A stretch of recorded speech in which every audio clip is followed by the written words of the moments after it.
Bonjour et bienvenue à tous. L'année 2017 devait être cruciale pour la République démocratique du Congo. Cependant, 2017 n'a pas été le grand acte politique espéré. 2017 a été une année d'effusion de sang et de répression brutale pour la RDC. Il y a quelques jours, l'ONU a nommé à la tête de la mission de l'Organisation des Nations Unies en République démocratique du Congo, Madame Leila Zerugi.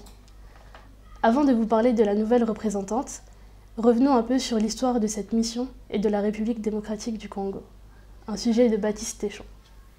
La situation en RDC est d'une très grande complexité.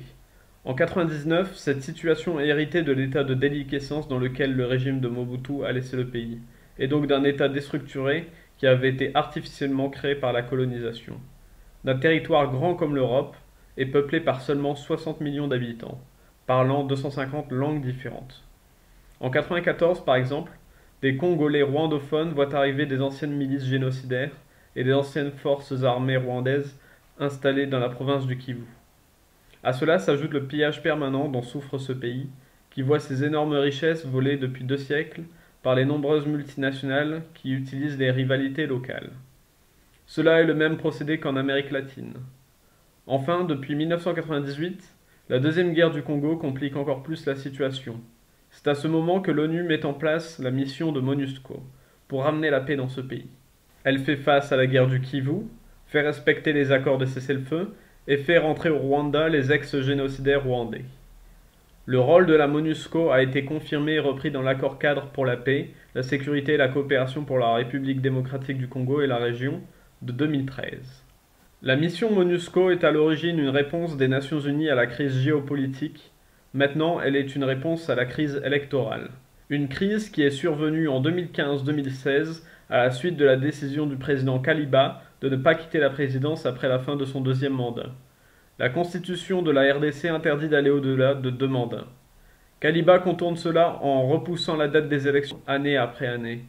La prochaine élection, qui devait avoir lieu en 2016, est prévue pour 2018. C'est donc dans ce climat que la nouvelle représentante de la MONUSCO va avancer sur un terrain miné. Cependant, cette femme de caractère n'en est pas à son premier combat. Avec plus de 30 ans d'expérience dans des domaines de l'état de droit et de la protection des civils. Jadis représentante spéciale du secrétaire général pour le sort des enfants en temps de conflit armé de 2012 à 2016, ainsi que représentante spéciale adjointe du secrétaire général à la MONUSCO de 2008 à 2012, au sein de laquelle elle a dirigé les travaux visant à renforcer le droit et la protection des civils. Elle connaît donc parfaitement le sujet et est d'autant plus qualifiée pour ce poste en vue de son parcours. Elle va devoir suivre un dossier des plus brûlants, faire respecter et être la médiation durant le processus de présidentialisation. Après la période de tension générée par les essais nucléaires nord-coréens de ces 2 dernières années, le dialogue est revenu entre Pyongyang et Séoul. Cet élan de communication a été impulsé par le président sud-coréen fraîchement élu, qui avait fait de la reprise du dialogue avec la Corée du Nord un point essentiel de son programme. Un sujet de Justine Moina. Mardi, une réunion a eu lieu entre Moon Jae-in et Kim Jong-un et c'est la première depuis 2015. De cette discussion sont ressortis plusieurs points importants. Premier aspect hautement symbolique, le Nord va participer aux JO organisés dans le Sud par Pyongyang du 9 au 25 février prochain. Cette décision a été applaudie par la communauté internationale et par le CIO. Des négociations militaires vont également être mises en place et le contact téléphonique a été rétabli. Moon Jae-in a même annoncé mercredi qu'un sommet entre les 2 pays serait envisageable de son côté. Pour lui, la rencontre de mardi a été une première étape. Ce qui compte désormais, c'est de continuer les discussions sur la voie de la dénucléarisation. Pour l'instant, les 2 nations sont toujours en guerre, le conflit de 1950-1953 ayant été arrêté par un armistice et non par un accord de paix. Jusqu'alors, seulement 2 sommets ont eu lieu, un en 2000 et l'autre en 2007. C'est donc un tournant intéressant qui s'annonce pour les relations coréennes, qui sera suivi de très près sur la scène internationale, comme en témoignent les paroles encourageantes d'Antonio Guterres, secrétaire des Nations Unies, qui félicite les 2 acteurs pour les progrès effectués. Emmanuel Macron est rentré ce mercredi 10 janvier de 3 jours de voyage d'État en Chine. Insistant sur la concomitance des mandats français et chinois, le président de la République française veut devenir un interlocuteur privilégié de Pékin. Retour sur les accords qui ont été passés entre les 2 pays lors de cette visite. Un sujet de Justine Moina. Emmanuel Macron ne s'est pas déplacé tout seul. Il a amené avec lui plus de 50 chefs d'entreprise comme Areva, Airbus ou EDF. La visite avait clairement un but commercial, avec la construction d'un partenariat stratégique entre la France et la Chine. Différents projets ont ainsi été annoncés. La mesure phare est sans nul doute la construction par Areva d'un centre de retraitement de combustibles nucléaires usagés en Chine. Une véritable manne financière pour le groupe français, ce chantier étant évalué au minimum à une dizaine de milliards d'euros. Autre annonce qui va s'avérer intéressante pour un grand groupe français, 184 Airbus A320 ont été commandés par les dirigeants chinois, soit une valeur de 18 milliards de dollars.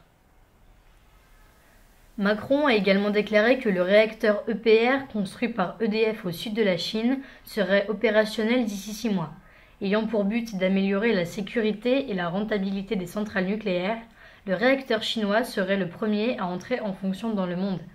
Par ailleurs, les deux pays se sont mis d'accord sur l'ouverture de l'accès de la viande bovine au marché chinois, signant ainsi la fin de l'embargo déclaré par Pékin depuis 2001 suite à la crise de la vache folle.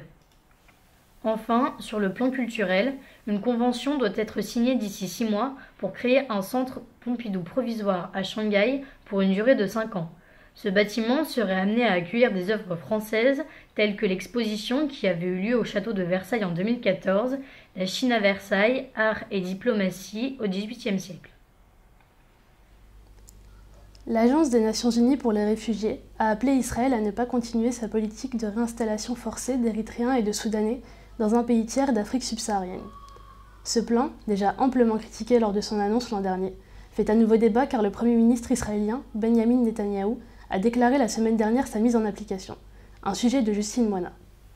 Ce programme concerne environ 38 000 personnes, majoritairement de nationalité érythréenne ou soudanaise. Israël leur offre 3 500 $ et un billet d'avion contre leur départ du pays avant mars, sous peine d'arrestation une fois cette date dépassée. Personne ne sait clairement vers quel pays ces migrants seraient renvoyés, mais selon certains activistes israéliens, un accord aurait été passé avec le Rwanda et l'Ouganda, ce que démentent fermement les deux pays.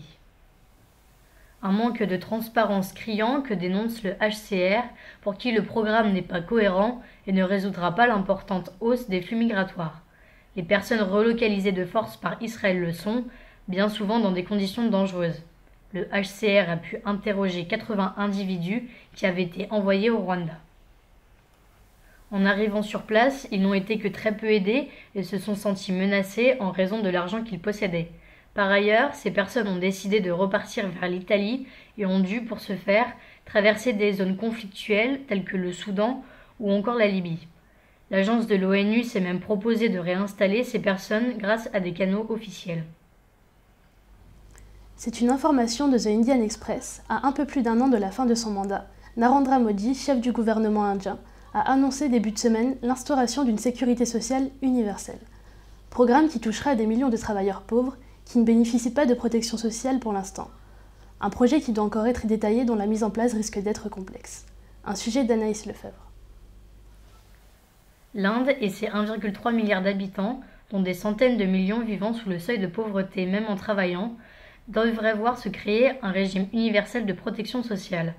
Le gouvernement veut mettre en place une couverture pour les travailleurs dans le secteur informel, soit 391 millions d'individus, pas si universel donc. Actuellement, seuls les salariés du secteur organisé, soit 10% de la population indienne, bénéficient d'une protection sociale. Ce projet pourrait toucher 83% des travailleurs. Le programme devrait fournir une assurance contre les accidents du travail, les décès, mais aussi une couverture de dépenses de maternité et un système de retraite obligatoire, avec aussi en option une assurance chômage et maladie. Vient ensuite le problème du financement. Dans un État fédéral aussi grand que l'Inde, avec 29 États fédérés, cela pose un vrai questionnement. Dans le système de couverture sociale effectif, l'employeur contribue autant que les employés dans le versement. Mais désormais, si l'on veut que le maximum de personnes bénéficient d'un plan semblable, les plus pauvres ne seraient pas en mesure de participer. Il faut aussi trouver un plan qui s'adapte partout dans le pays. Ce programme s'annonce donc complexe, certaines entreprises étant contre, de peur de voir la hausse du coût du travail et de voir baisser leur compétitivité. Ce projet n'est pas nouveau. Modi avait déjà énoncé cette idée pour l'année 2015-2016. Le gouvernement a mis en ligne son projet de loi afin que les Indiens puissent le consulter. Malgré l'apparente difficulté, le gouvernement prévoit sa mise en place en 2019.